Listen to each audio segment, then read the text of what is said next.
so it's definitely an iconic moment in terms of every person standing here and everybody else gathering on the fell tops of Lakeland today.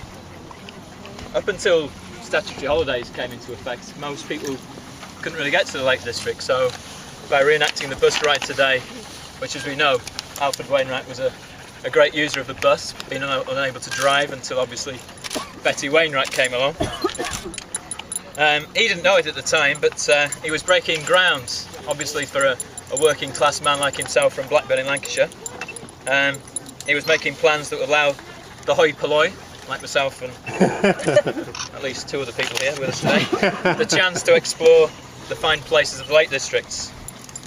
Usually they're often only a few miles from home, so the Peak District's only a few miles outside Manchester, but they might as well have been in Spain or South America for most of the mill workers of Manchester at the time. For people like my grandfather in Glasgow, going to the Trossachs were difficult as well. But for Alfred Wainright, it was the Lake District.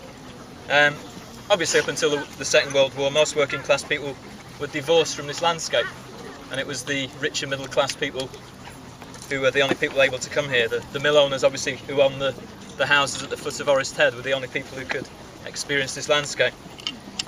AW's guides therefore gave people a prescription to explore using, in the main, the bus routes that AW would have used, just like Mark Richards today uses Park and Stride on Radio Cumbria.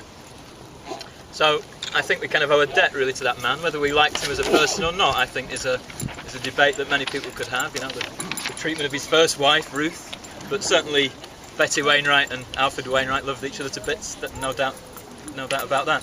What we can't argue though is the fact that his books were an amazing piece of graphic art.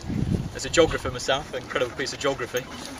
But for most people to actually get out into the fells, they were an amazing passport, I think, to do that.